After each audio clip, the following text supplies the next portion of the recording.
everyone. Good evening to you all, and welcome to this edition of Fundraising Friday. We have a very interesting webinar today around philanthropy in India, a data portal by Candid.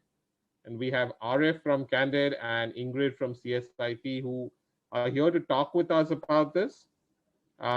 Many thanks to Arif. It's really early in New York. I think it's about 7:30 now where he's there, and he's been really nice to come in for this session so early on a Friday. Thank you, Arif, for getting here and helping, addressing all our NGOs. So this, as many of you all know, we've been doing these Fundraising Friday sessions for the last 3.5 months. This is our 16th session that we've been that is there, and we thank you all for joining us.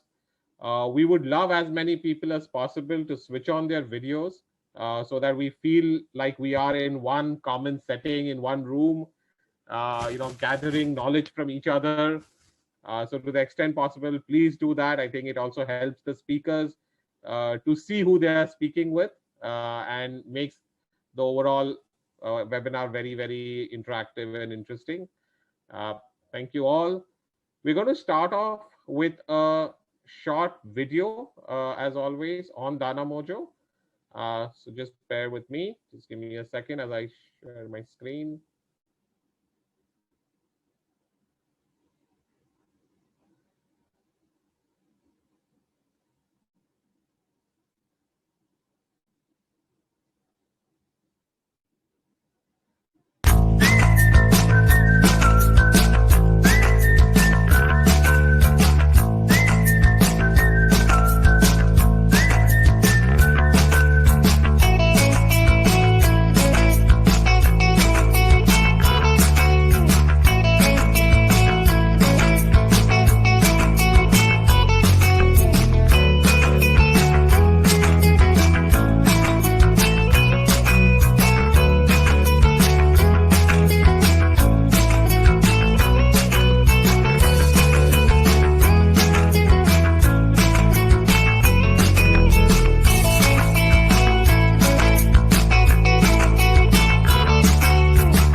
everyone. Great to see more than 50 participants who've already joined us for this webinar.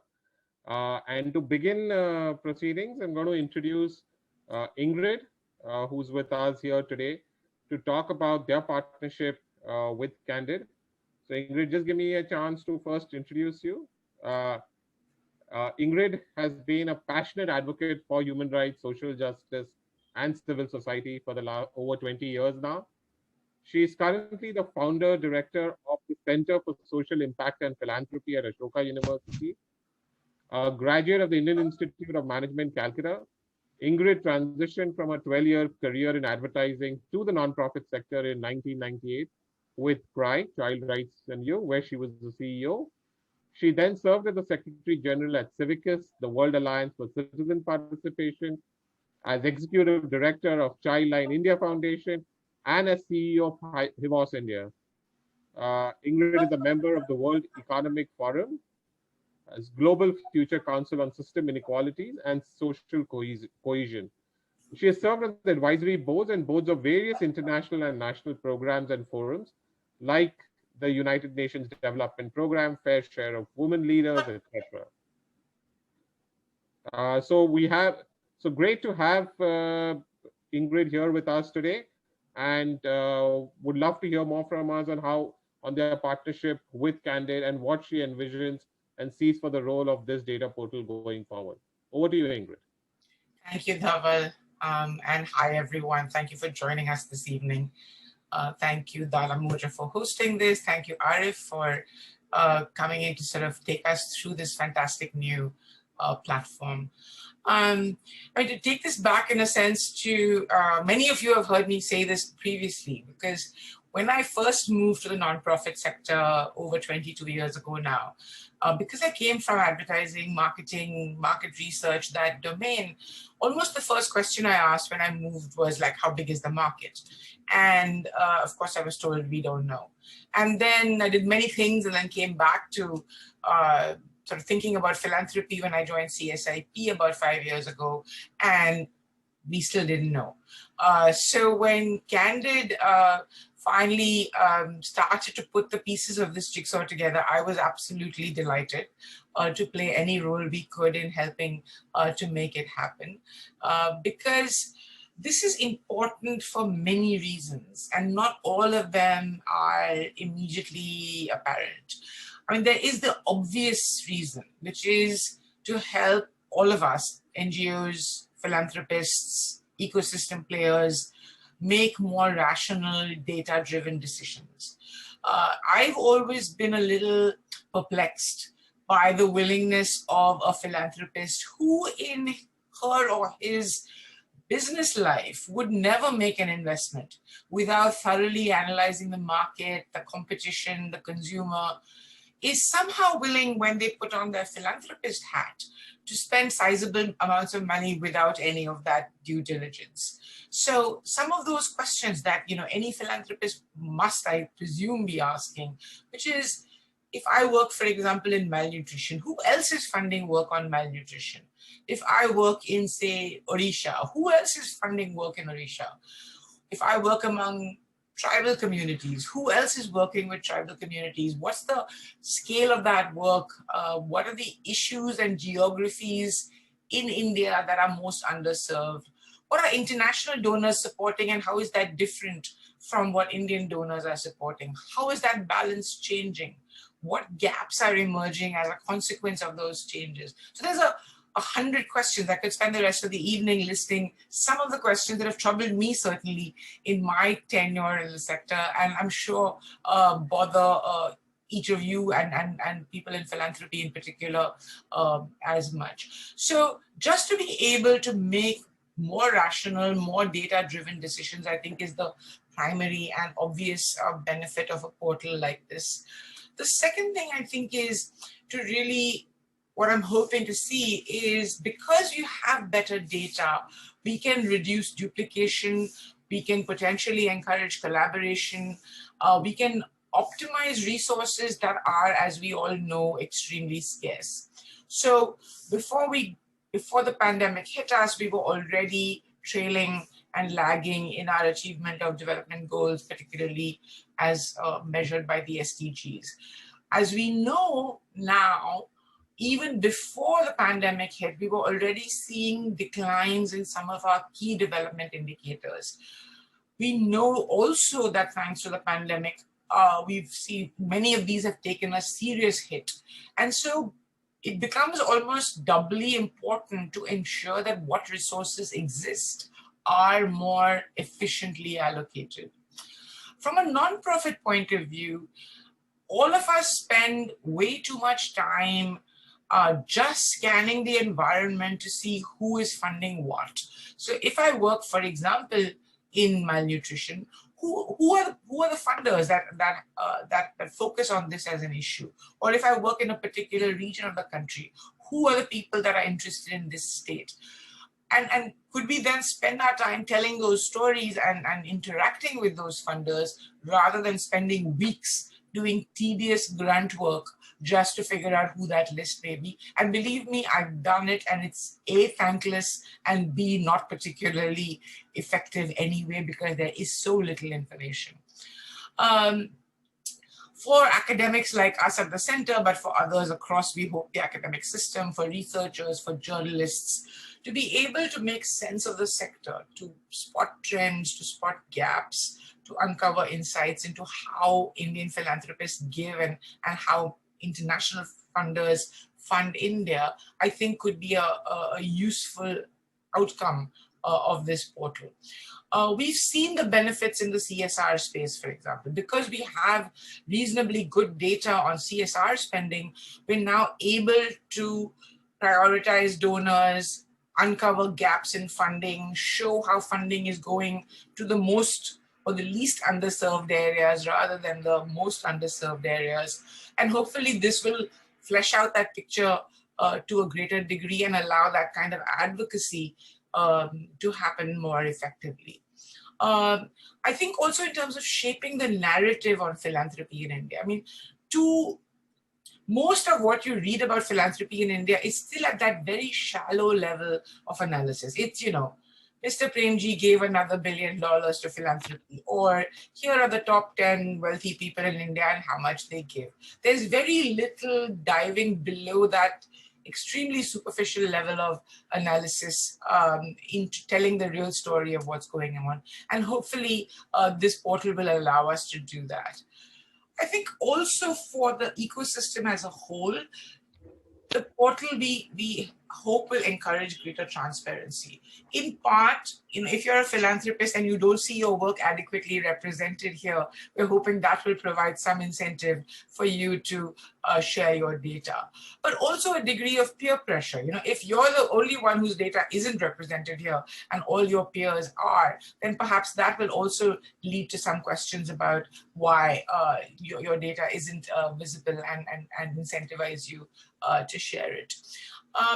But I think beyond all of these, the sector, the nonprofit sector in India, and philanthropy in particular, lacks a coherent identity. And one of the reasons we have that gap is because we really don't. How do we tell our story? What is our collective scale?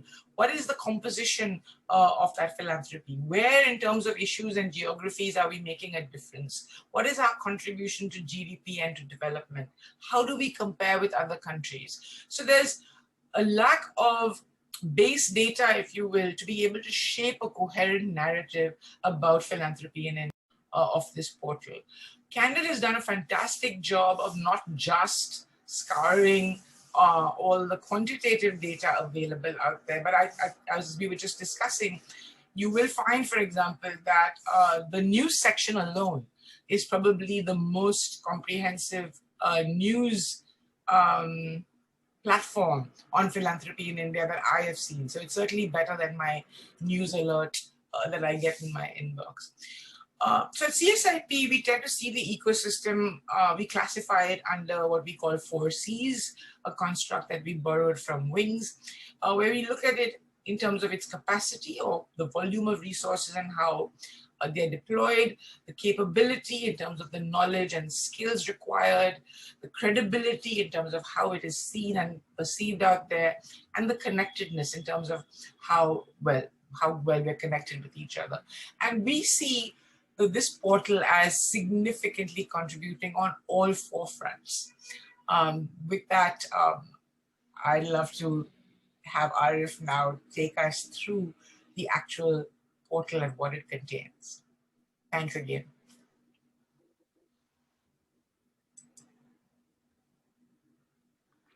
Thank you, Ingrid, for sharing your views, and we all look forward to hearing from Arif. Let me just give a brief background of Arif before we start off.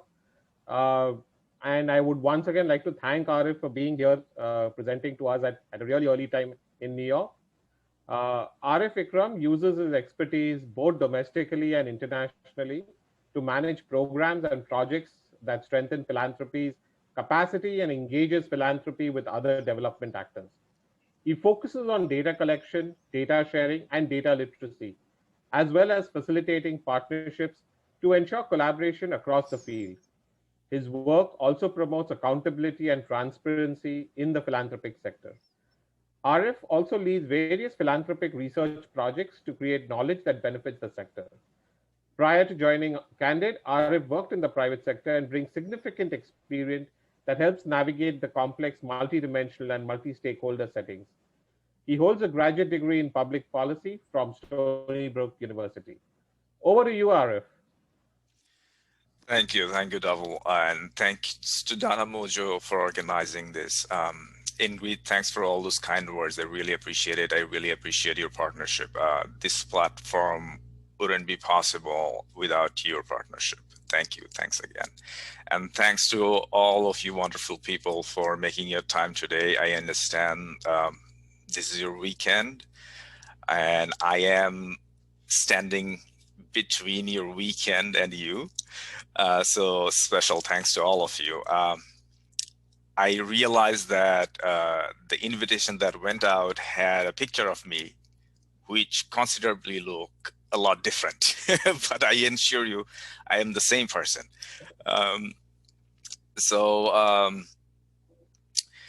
I think we should start off by talking about Candid a little, because many of you probably are not familiar with our organization. So as you have heard, we are based in New York, so it's an American organization.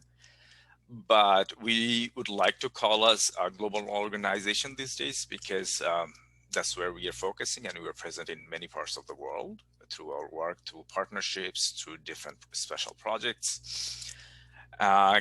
Candid is a relatively new organization. If you just consider when Candid was born, it was born in 2017, but it has two legacy organizations, Foundation Center and GuideStar. These two legacy organizations bring about 80 years of experience in social sector. And we serve social sector through a lot of different products and services to inform the audience and help them to fundraise, get more information, research, and all of that. So our vision for the social sector is to help it become capable of tackling the critical challenges and opportunities of our time. And we are trying to get everyone the information they need to do good. So what is a primarily American organization doing in India, and why they have built this portal? That is probably the key question that we need to answer at the beginning. So it's very, very, very much aligned with our vision as an organization, like why we are in India. So if we can think of a world, especially a social sector, without, which is helping the world to solve all this, the multitude of problems that we have, you cannot really avoid India, right? India, roughly one person out of every 6 people on earth is an Indian. So if you solve all the problems in India, you will be solving 1/6 problem of the world. So that is perhaps the most key rationale for everybody to focus on India and try to help Indian social sector to solve all these different problems that they are tackling. And also, as I was saying, that is very much aligned with our vision. We are trying to focus all the social sectors in all these different countries, and that brings us to India. And the other thing is Indian philanthropic sector has become so vibrant in recent years. If you think about all the different sources of Indian philanthropy, the foundations, international foundations, Indian foundations, Indian CSR, the diaspora giving, the retail giving in India, and all that, you add all that up. The Indian philanthropy is growing in sizes, like it's probably, growing by twofold in every 2-3 years. No one knows really, and that's why we are here. We want to know like what's happening, and that's probably one of the key ways to help the social sector. There are many unanswered questions, as Ingrid was referring, like what is the size of Indian philanthropy? Who is doing what and where? How the nonprofits, the NGOs can become more efficient, how the funders can become more efficient, how the sector can become more transparent. So all of that. So like those are some very key questions that we want to help the sector answer for itself, so that like all of us can get better at serving at our constituents, and all of us can better do our job. So for this portal, our vision is to have a portal that will have that will answer all these key questions. That will, you get in there, you have a question in mind. Okay, let's say who's doing gender equality work in Uttar Pradesh. So you go there, you hop in there, and you do your research, and at the end, you will have the answer. So that would be our vision. But in order to do so, we need to go probably through a few iterations, few more data collection and all that. So by that, I'm admitting that our site is not complete. It's incomplete in terms of data. We have started with whatever is available out there, and we have aggregated all of that. And through that, we are trying to answer the questions that we might have at this moment. But some of the answers are not adequate. And that's where everyone's contribution becomes so handy and important. And we'll talk about a little more about that a little later. So with that, let me share my screen, and then we'll take a tour of the portal. So this is the portal. The URL, the address for this portal is india.candid.org. And it's publicly accessible. And it's free for everybody. You can access it anytime from anywhere in the world. Again, the URL is india.candid.org, and the site's name is Philanthropy in India. It has these 4 main sections: the dashboard, a funding map, report section, and latest news section. And we'll cover all of that one by one.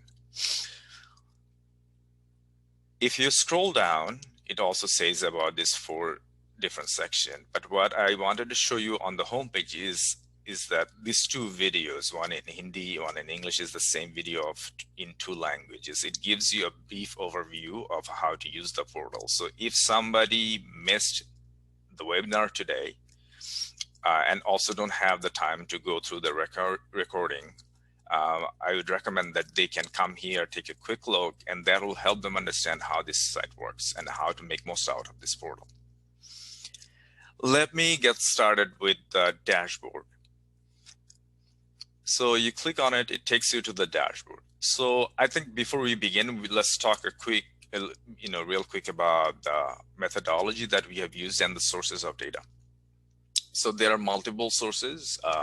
There are data that we collected through the CSR portal. There is FCRA data in here. There are data that is publicly available in different domains. So like the news organizations who made it available that such and such high net worth individual made such a contribution. So we collected that data. And also the foundation data that is available that we collect throughout the world, especially in the US through our 990 and 990 PFs. So like whenever a foundation reports their grant making to IRS, which is Internal Revenue System of US, that data becomes publicly available. We'll collect that data. So we'll collect all this data, we'll clean them up, we'll code them, and we'll feed them to our database. And through that, we will get all this data as systematically organized data, which is searchable, which can answer, many questions that we might have. So that's a real quick about methodology. If you are interested to learn more, I would recommend you go to this section about the data. We have described all of it in details about the data sources and methodology. Excuse me.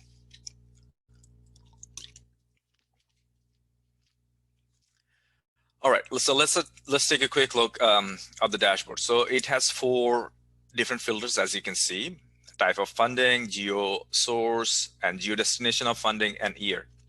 So for now, we have made 2015 through 2018 data available. We are currently working on 2019 and hope to add that in the coming months. The reason it ends in 2018 is because cleaning data, collecting that data, then indexing it, it takes a very long time. Especially cleaning takes a really long time. So that's the reason, even though it's 2021, we have only until 2018 here. But hopefully the 2019 is coming in a couple of months. Type of funding, there is private funding, and there is bi-multilateral funding here as well. So bi-multilateral, as you know, is government to government funding, and the private funding is all other sources, which are basically foundations, corporates, public charity, and individual philanthropy. So we have combined all of them under private. Geo sources of funding gives you, options to sort the data by within India and outside of India. Geo destinations will give you all different states, and including, there's another option which is India-wide and unspecified in the grant description, that, and we have put them under India-wide or unspecified option. So right now the default setting is private. Everything is all including the funded type, and it gives you this total. And this is, we are looking at the private funding. So we can say from 2015 to 2018, philanthropy has contributed more than $10 billion, which is more than 748 billion rupees, to Indian development. And this amounts to a little over 157, almost 158,000 grants and programs in all those years. So this is a significant amount of contribution. And if nobody aggregated it, it probably would have been overlooked. We all knew that philanthropy is doing a lot, but by lot, we didn't know how much. Is it 100 million? Is it at 1 billion? So now we know at least it has contributed 10 billion, and we know even that is incomplete. So probably in reality, the actual contribution is even more. It's probably 20%, 30% more than that. And as Ingrid was saying, this portal becomes more helpful if everybody contributes. Then the pictures start to become more complete. Right now there are quite a few pieces of the puzzle are missing. If you scroll down, we have provided this subject focus stacked bar chart. It divides this giving into all these different subject categories. You can take a look at it and you can see where the funding is going most. So for now, you can see health is getting most attention. And if you hover over in any of these bars, It gives you the definition of that subject chart, as well as what is most important is it gives you the breakdown by this different type of foundations, so that you can see, so out of that amount of money, who is contributing what. So like you can see that if the CSR is contributing 83% of this education funding. We have also divided that by different Indian states, and you can see the density of funding. The greener it is, the higher the density of funding going into that state. So as you can see, this state, I think that's Maharashtra, yeah. And then this is Karnataka, and all this, states, they're getting most attention from from different funders. And these northern states or eastern states are getting a lot less.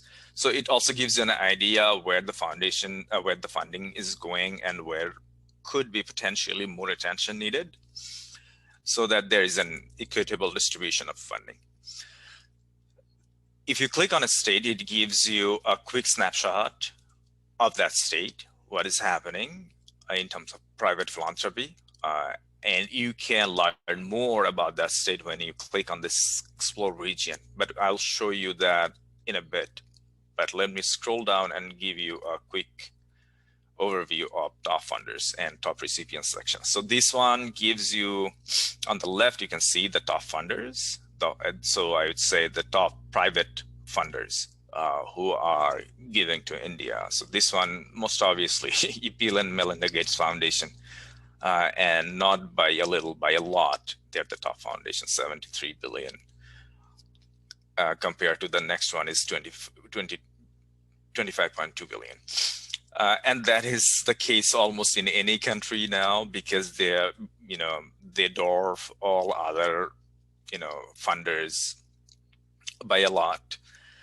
So if you forget Bill and Melinda Gates Foundation for now, you see the rest of them are Indian corporates. So this is all CSR giving, and that's 2, 3, 4, 5, and 6 on next 5 of them. And this is really, really important, and this is really something to be proud of, that Indian foundations are stepping up and contributing so much to Indian development in the CSR.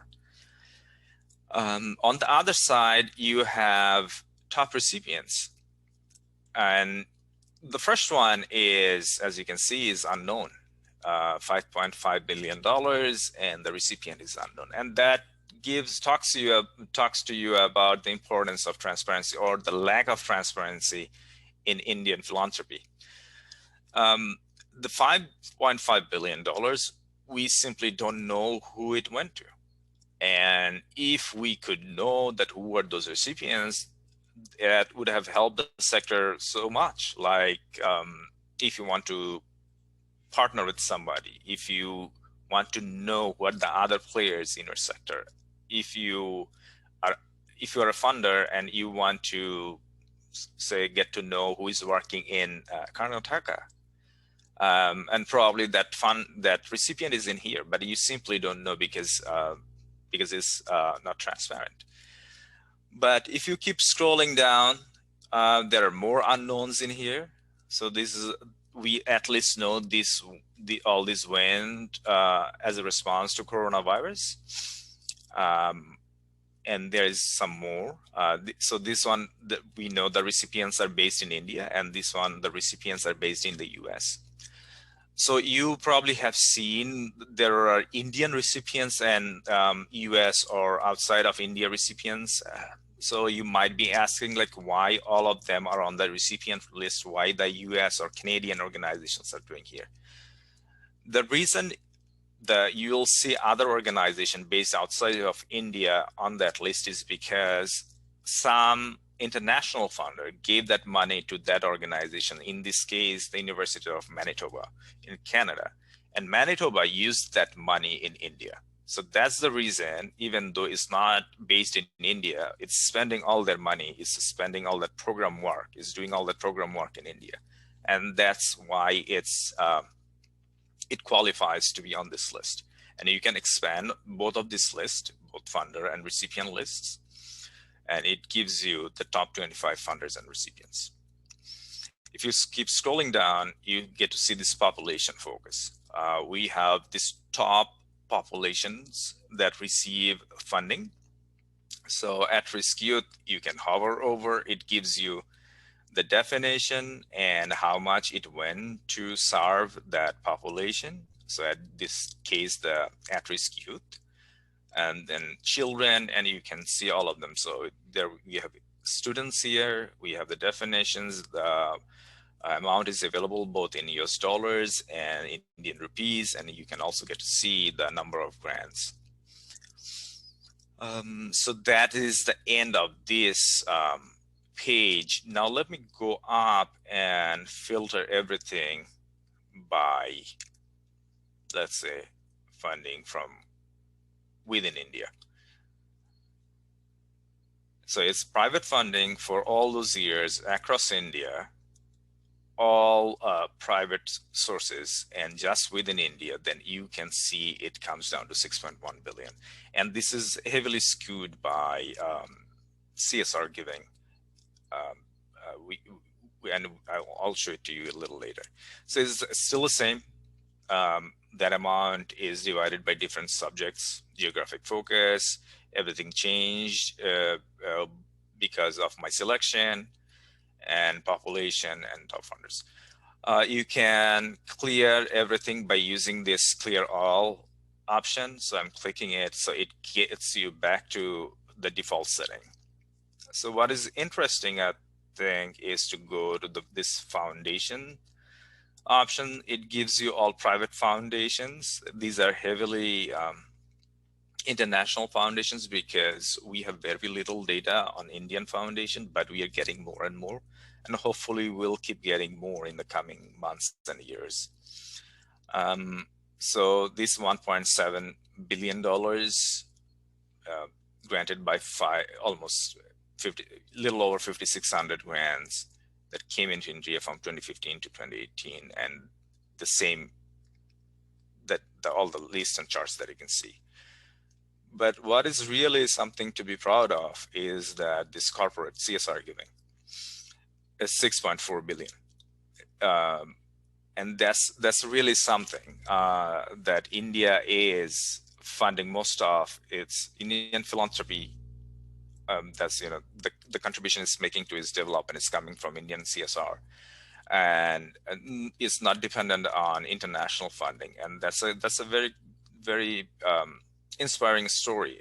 And I was talking to somebody from New York Times the other day, and I was highlighting this, and they are also very, you know, he was also very impressed with this, that how Indian philanthropy is stepping up and contributing to its development. So all these stories that you can tell if you only have data. So, and that is, I think, is so important for us to contribute to this portal, that we tell our story through data.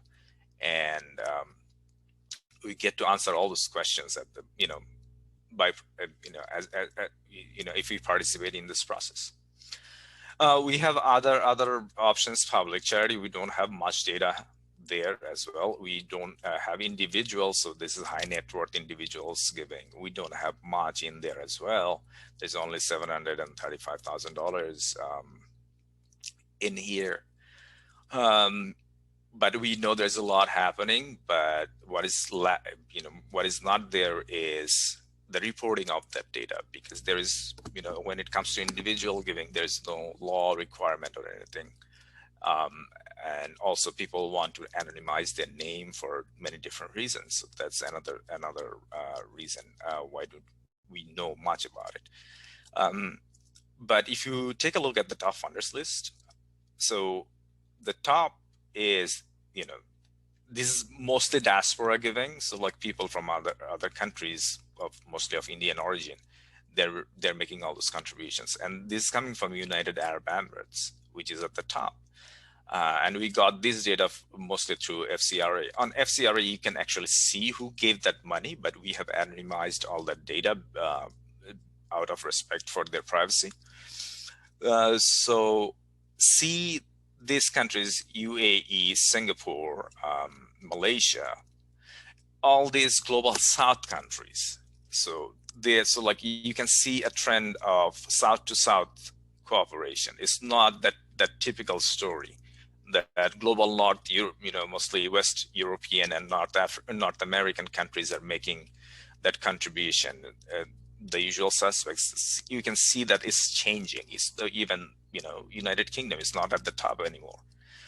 Even though so many people of Indian origin live in the UK, it's the United Arab Emirates. So it's the diaspora in UAE who are at the top in terms of giving to India on an individual level. So these are some amazing stories that you can tell by looking at the data, that global South to South contribution, the collaboration that's taking shape slowly.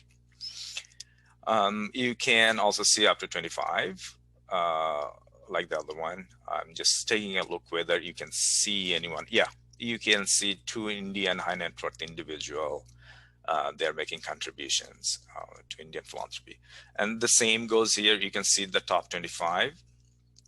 And these are helpful. These lists are helpful because then you can, talk to them about their experience, like how they secured all that funding. You can learn from them. It can be a good case study. You can partner with them in works. So like when you know all this information, and information is power, you can use it in many different ways. Now I'm gonna just, let's say, go back to all and do a geodestination of funding. So let's click Delhi. Let's select a single year.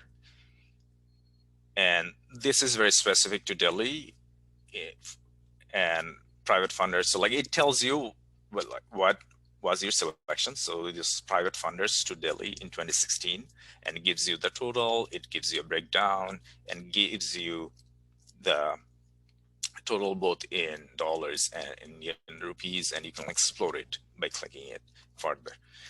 And not scrolling down much because it's the same. But what would be interesting is to see what's happening in official funding, in bi and multilateral. I'm gonna do this to all. I'm gonna unselect this. I'm gonna do all for all of them. And it gives you the official funding. So this is mostly coming from OECD, OECD countries. So like they all report their data to OECD, and we got all this data from OECD. And we use the same taxonomy that we used for private. So it enables you to compare private versus government sources. And you can see over the same period of year, the government funding, government to government funding was little over 14 billion. So like if you think about it, philanthropy is not far behind the government sources. And we can also see that government to government funding, official funding, is slowly decreasing in India, because as the economy progresses, the official funding sources, those kind of shrink. So now you can make a very good comparisons between these two different sources and see the size of philanthropy's contribution. So it's almost catching up to the government sources. And that's another amazing story that you can tell by looking at this data. And we have done the same, and you can tell that government to government funding goes only to very selective thematic areas, subject areas. And the reason this map is gray at this moment is because government to government funding usually doesn't go straight to a state. It usually goes to the central government of India, and then the government makes allocations of that money. So that's the reason you'll see this one is all grayed out. And you can see the same charts, population focus, and the top funders and recipients is not available on this chart because it's not as specified most of the time. But I can give you some more details when you go to the map.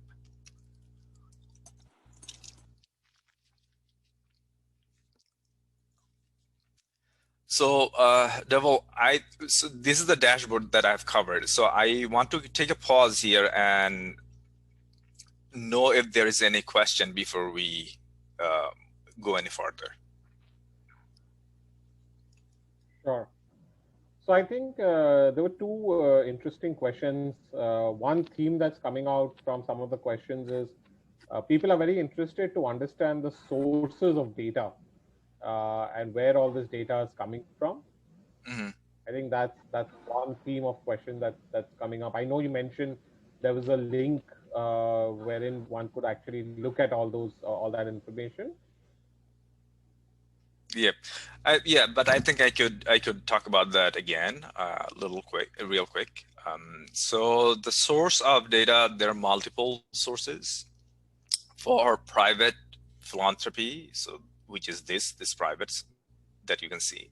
For private, we have the private foundations, which are mostly international, and we got that data through 990 and 990 PF. So what are those is the foundation in the US, they report their grants to the US government, to IRS. And whenever they report that data to IRS, that it becomes publicly available information. And we can access that information and get that data, and we collect it, we sort it, we index it, and we make it publicly available. So that's one source. The second is we have different partnerships across the world with different foundations and different associations of foundations. And through that partnership, we can collect this different data of grants data of these different foundations. Excuse me.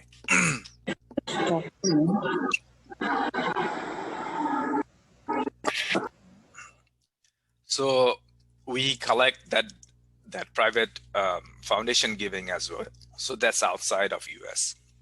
That's number two. When it comes to India, we get the data through the government CSR portal. That's number three, and FCRA portal. So that's number four. The fifth is going to be the publicly available other sources of data. So those are mostly individual data, high net worth individual who made that contributions, and which are available through different news sources, through different reports and articles. So all those five combined, we have the private sources of funding. The and multilateral, that is coming from the OECD. So basically all the governments, different governments that fund Indian government to fund the development work in India. They make all the data available to OECD, and that is another publicly available information. So like we get that data and we use our same taxonomy and we filter that data through our taxonomy. And that's how we have this bi and multilateral data. So that's basically the sources of data. And like I was saying, if you want to learn more, you can go to the about the data section, and you'll see all these different FAQs in there. Let me click it real quick so that you can take a look. And we have answered all these questions that you might have. So if you're interested, you can just go through all of them in your own time to learn a little more about the data. Devil, any more question? So I think we have one more specific question from Gautam, who's asking whether the new requirement for FCRA NGOs to route money through a bank account in Delhi will affect the quality of the data in the portal in the coming years, and how one would deal with that. So I think that will not. So first of all, to begin with, the FCRA data is, the quality of FCRA data is not very good to begin with, and I'm being very honest here. What we have seen in FCRA data is the description. There's no description. So somebody is saying money, probably just one word if they're generous. So let's say education, that's it. So you don't know whether it's elementary education, is middle school, is high school, is college, university. You have no idea.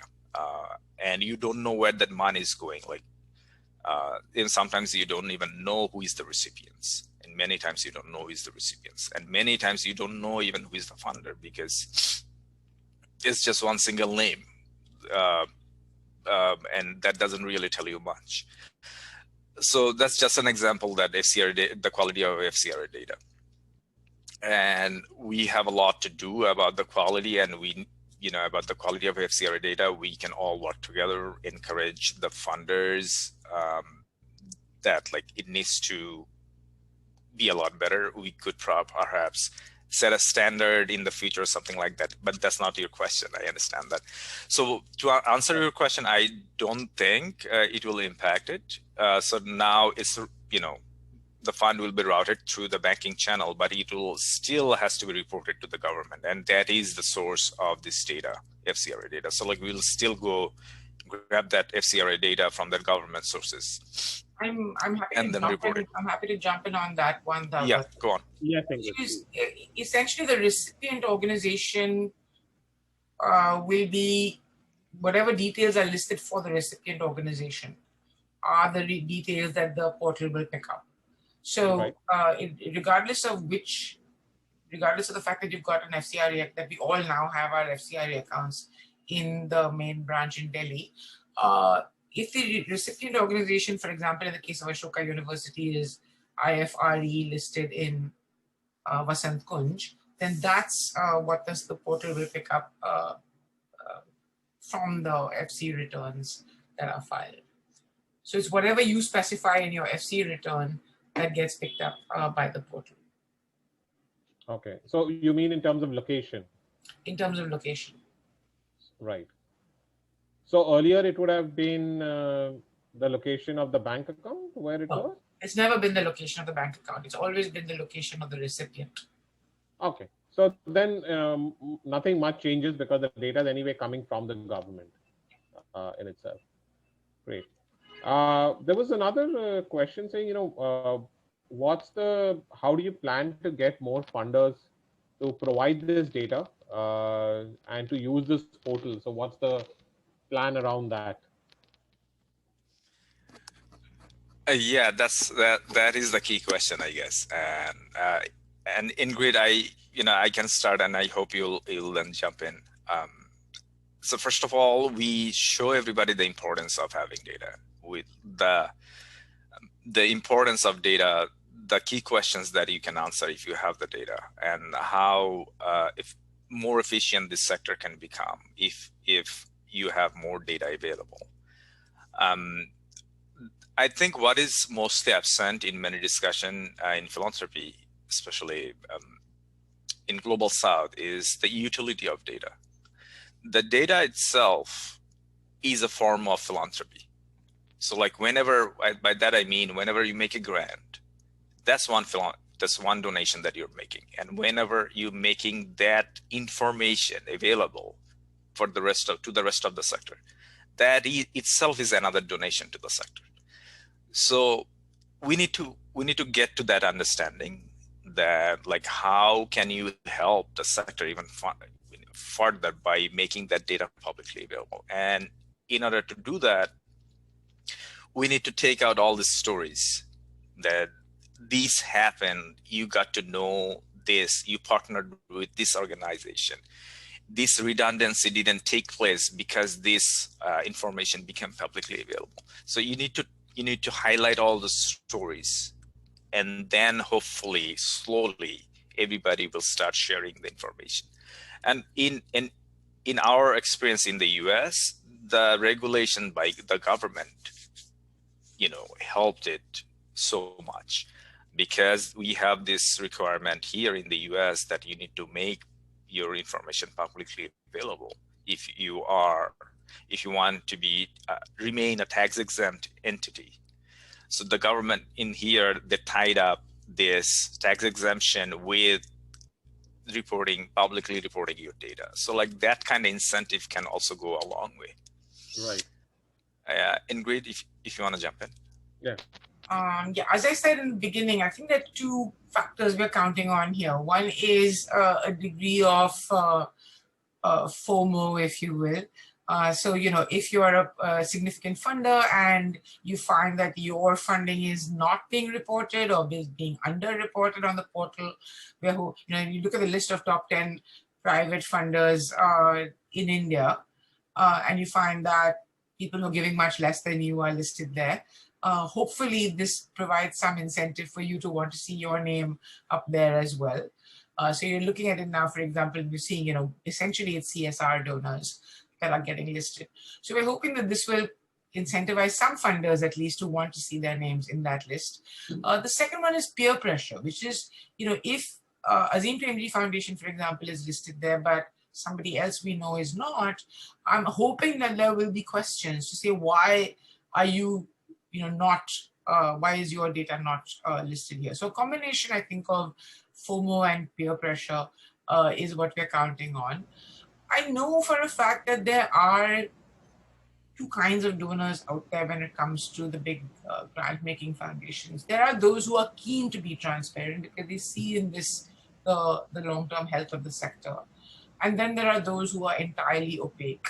I don't know if you're ever going to persuade the latter to become more transparent. But I'm hoping that putting this data out there will at least incentivize the former to get their data out. Great, great. And thanks, Amisha, for that lovely question. Sorry, Arif, you were saying something? No problem. We have a little more to cover, so I think we'll get to the next section. So we covered the dashboard. There is another key part is this funding map. When you click on it, it takes you to this another page, and this is our foundation maps platform. This one here gives you all the details, disaggregated data, and this is really, really crucial, especially for recipient, the NGOs, because you get to see who is doing what and where, who are the potential funders that might end up, funding your program. And I'm going to give you a quick tour of this because it's really important for especially this audience of ours today. It's the same. All the states that you can see that you have seen on the dashboard as well, but there are many key differences. Number one, this data goes way back. It starts from 2006. So from 2006 until now. So from 2006 to present, so 2021. That's one key difference. So then you might be answering why we are not doing the same on the dashboard. And that's because on the dashboard, we need to put this on the same plane because of this chart. And in order to do so, you need to have everything on the same plane. Everything should be the same, the data in terms of data standards. So you cannot really put different years, different types of data together and then generate a chart. On here, you don't have to do that. And that's the reason we can go all the way back to 2006 and move up to the present. Here you can see there are these different options: map, list, advanced search, chart, and constellation. So this is the map view. It gives you the overview of the number of grants, what happened over that time in private philanthropy. So 2006 to present, it now goes up to 13.1 billion, and you also have the official numbers next to it. But what is most interesting is if you go to the list view, it gives you the details of these over 170,000 grants, each one by one. You can take a look at all those different grants. And these are really, really crucial if you are looking to raise funds. So let's say you go here, this Global Fund for Women, this is the funder, and it funded Ghanaian Unit of Integrated Development Educations. It was for 20,000. It was given very recently. And you can go here to these details. It gives you a lot more details. So you can see the program area, you can see the grant duration, the primary subject. So this one went for disaster relief. It was a cash grant, and this is the geographic area served. Not only you can see who was the recipient and what is the amount, you get to see what it was for and all that. And you can do that for every single grant that we have here, which is 170,000. You can slice and dice it by all these different options, funders, recipients. So you go to this recipients again. the top is unknown. So that again talks to you about the lack of transparency in the sector. But the next one, Climate Works, which is in Washington, D.C., it got over $440 million. So that's an US organization getting funds to work in India. This one is, let's find an Indian NGO. So this one, Ayana Charitable Trust, they got about over $124 million in 19 grants. So this number here tells you how many grants they got. And it gives you the details of all these different grants they got. And you can see even more details by that. You can take a look at the geographic area, the type of transaction. In many times you will not see there is a grant description, but sometimes you will see a grant description made available because it was available when we collected the data. And that can also tell you the story that what was happening when the funder made that grant available. So I would really encourage all recipient organizations, all NGOs to come and take a look, because that gives you an idea who is funding what and where. And potentially those funders that you didn't know, but for funding the same subject in the same thematic area that you are also interested in and working in. And you probably could partner with them for a future program. So there are many organizations in the US, they're using this data in the same way, and they're more or less being successful in securing more funding from these new sources. So instead of going to the 3, 4, or 5 funding partner that you always work with, you can broaden your horizon and you can go to these new organizations for more funding and more future funding. So let's say if it's too much for you, going through this 170,000 grants, you just go to this advanced search and you search all this whole database. So let's say you're interested in Kolkata. So you select this, and let's say you want to, this is the subject categories you are interested in agriculture. So you selected the agriculture, you selected Kolkata, and let's say you're only interested in 2013, 14, and 15. And you are interested in these corporate funders. And then you hit this. So it didn't return anything because of, I think, because we limited it by corporate funders. Also because of this, I guess. But if you broaden it, you can see these 166 grants that went to Kolkata in these 3 years. In many times, it might not return any results because the data is as good as its description. So like if there is no description, we cannot really index it. We really cannot code it to a certain subject area. And we cannot then tell you where that money went to. We just know that money was there, but we don't know for what. And that is another thing that's really important for all of us, that when we report that data, we report it with certain details. And that's the reason to have a standard is so important. But that's a different conversation. We probably will be talking about that in another day. Moving on, I'm going to clear all this. So you can also clear this by just, doing this X. And I'm going to this charts, this chart view. And it gives you a distribution by location and also a distribution chart. And that breaks it down into different subject categories. So let's say this one is education. You can see $2.9 billion went into education over the years. You click on it, it gives you further breakdown. So education services got this part, then elementary or primary education, primary and secondary, they got up to this amount, $672 million. So it gives you very detailed data. It gives you, tells you what's happening, what and where, and you can dig even deeper. You click on it, it gives you even further breakdown.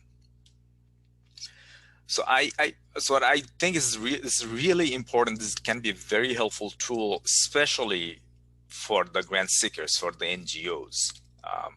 And I encourage all of you to come, take a look, use this tool, and especially it's free. It can be really helpful. The last thing here is the constellation. It maps out the relationships between different funders and recipients. So this one is the constellation of Bill and Melinda Gates Foundation. So this is at the center, this is the Bill and Melinda Gates Foundation, and all these different ones, the little bubbles that you can see, those are different recipients. So it maps out the relationships between all these, excuse me, all these funders and recipients, and gives you a visual representation of that relationship. Let me go back to the map view. Let's say you are not interested in all of that. You just want to go straight to the state where you work in. Let's go to this one. This is Bihar. And you click on it, it gives you a snapshot. But you want to see details, you click here. And now what you're seeing is everything filtered for Bihar. You can see all this over close to 1,400 grants with all the details. The same is applicable here. You can see more details by clicking this details button. It gives you all this information, and this one has a grant description. So this one, as you can see, it was for flood relief. The few other things, there is so if you can see there's a view drop down. You filter everything by funders. So this one will just give you the funders. Where are these funders located? And I can tell you that those are mostly cities across India. And the size of the bubble, it depends on how many funders are there in that city. And so the bigger bubble means there are more funders in there. But you can zoom in and you can see the exact location of these funders. So if you keep zooming in, this one is in Ahmedabad, and you can click on here and you can see how many funders are there. And you can click here and you can also see who are those funders. I'm zooming out. And you can do the same with recipients. Let's zoom in. You can see who are those recipients, and they're all across India. And you can click on these bubbles and you can see the details if you want. So we made it very granular. This could be very helpful if you are trying to raise money. There are other organizations who have done that in the past successfully, and I encourage you to make the most out of this tool, especially that it's absolutely free. This one, just real quick, you have seen it in this advanced search menu, but it's the same. You can just select all these different filters, and there are more filters which are also available in the advanced search section. So I'm not gonna go through that. But I'm gonna do a real quick search. Especially Ingrid was asking me this question yesterday, that how can you take a look at those subject areas which are like one level or two level below the top level. So like, as you have seen, all the subject areas, they're very top level. So if you want to be more specific, what do? You come to these maps and you go to this subject area. And let's say we are interested in women rights. So you click here, it's under human rights. And then you go to this anti-discrimination. and there you see women rights, and you click on it, and it filters everything by that subject area. So now you can see over 3,000 grants worth $277 million that went into that subject area across different Indian states. And you can see the distribution by this map. The darker it is, the more money there was. So if you click on Maharashtra, you can see all these details. If you're interested to dig deeper, you click on see details and you can see all of that. Again, you want to dig even further, you click on details and you get to see more details. And in this case, there was a grant description available. So this can be really, really handy to have access to all this data. So Devil, I'm gonna pause here again and probably answer some questions. Yeah, Arif, this is absolutely fantastic. While you've been presenting, the chat window has been going, wow, wow, wow. I think this provides a way for organizations to do research really easily, actually see where dollars have come in, and to approach those funders. I just hope it doesn't scare away more funders from providing the data. Yeah, if the funders want, we have anonymized many funders in the past to, out of respect of their privacy, so we can continue to do that. But the description, the subject area that, that grants serve, the location that grants serve, even that information, even that they can share, it could be super helpful. Sure, absolutely fantastic. One of the questions that came up earlier, Arif, was, is there data which tells us what percentage went, for example, for grassroots activities, what percentage went for kind of capacity building, what went for advocacy related or research related stuff? Is there something which gives that kind of breakup and says, so for people to understand what, which funders are funding those kind of things? Mm-hmm. Yeah, the closest thing you'll get is these charts. So you select a category and then it breaks down to this. And then, that's the closest thing you're gonna get. You kind of see a comparison of those different subjects. And you can also drill down for this. So let's say you want to, you can select the same subjects in here.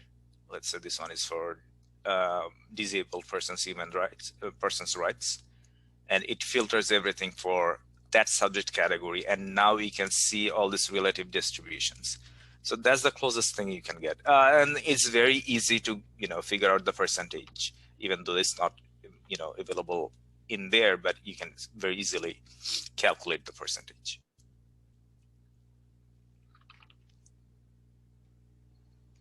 Right, and I'm guessing we could also do that through the through this filter that you have provided on the subject area. Organizations can go down the subject area that they are interested in and actually look at all the funders that have funded projects out there. Absolutely. Yeah. So before we open it out to oral questions, I think one question I have is, what is your ask from the audience that we have here today, from the NGOs in India? I have a couple asks, but I think there's just one quick section that I want to cover if we don't have any more questions about the maps. Okay, sorry. Yeah? I thought we were done. Please go ahead. Yeah, sure.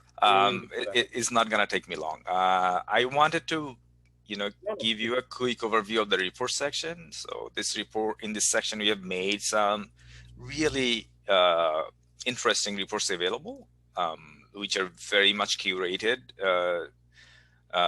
for Indian social sector, and also you can filter them as you want. You don't have to go through them one by one. But what Ingrid was saying, this latest news section, this is a very curated and highly intelligent search machine that only pulls news articles that are relevant to India's social sector. It looks for thousands and thousands of Indian news sources, not just limited to India, across the globe. So any person who probably living in United Arab Emirates made a contribution to UAE NGO, and because he's of Indian origin and the news source covered it, it will pull it because it says Indian origin. So is that sophisticated? And I would recommend all of you to come back to take a look if you want to keep yourself updated about what's happening in Indian social sector, to come and take a look. This gets updated on a regular basis. You can take a look at all those different news articles and understand what's happening across the globe as it relates to Indian philanthropy. So yeah, I think that's a quick overview of the Philanthropy of India portal, and we can now open up for the Q&A sessions. Great, thanks so much. Yes, Ingrid said that this latest news is better than Google Alert on philanthropy. So folks, please have a look at that. So Arif, yes, coming back to the question that I had, what are your asks from the NGO community in India? Yeah, there are multiple. So number one, let's start using data in terms of like whenever we are making a decision. Many times I know that we think we know, and we often tend to make a decision based on that data, that knowledge we have. But in reality, there is a lot more to learn, and we can make better decisions if we explore that knowledge. And so I urge all of you to come and take a look at this data that we made available to you all, and consider this as a tool when you are making decisions. Number two, ask your funders to make the data publicly available. So and because they can help the sector by a lot if they do that. So if you encourage them, if you kind of push them a little that, hey, why don't you make your data available to this organization, CSIP? They know CSIP, they might not know us, but you can ask them to make the data available to this portal through CSIP. So that can also help the sector a lot. And please use this tool when you're trying to fundraise. It can really help you broaden the horizon. You can get to know all these different funders. Nowadays it's very simple to locate. So if you locate a funder through this tool, you quickly Google them, you get to know a little about them, you get their email address and all that, you shoot them a quick email, and you can that's just one of the many ways that you can use this portal to broaden your horizon when it comes to fundraising. So I'd say, those are a few asks to the NGOs.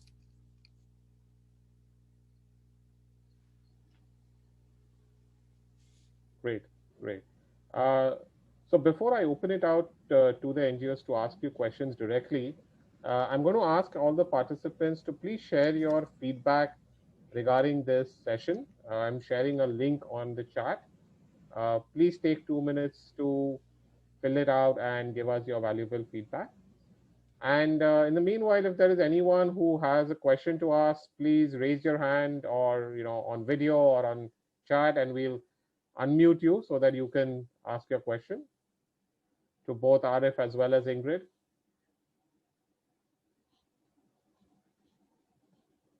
Anyone?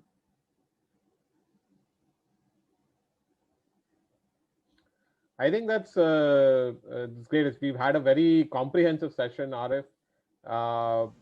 Thank you once again for taking the time out early morning on a Friday in New York and bringing us this session, which is really very, very useful.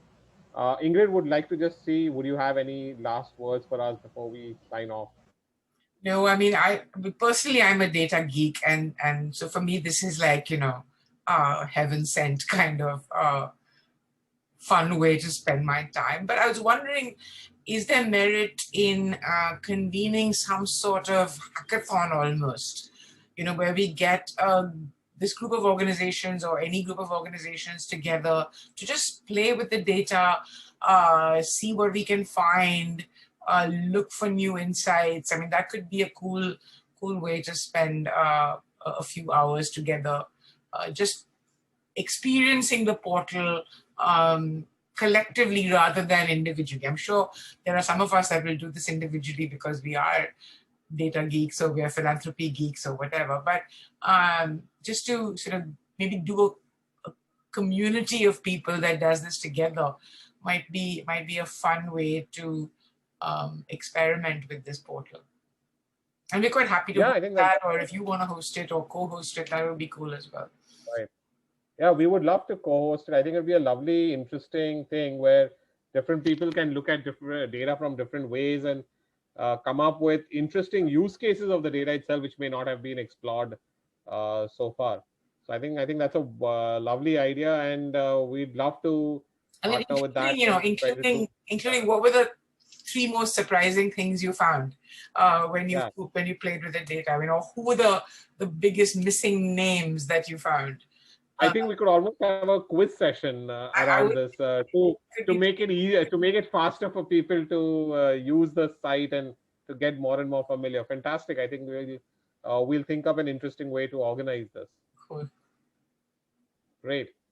So thank you, everyone. I'm just going to leave. If you are interested in DanaMojo, please fill out our inquiry form. I will just leave a small a link on the chat window.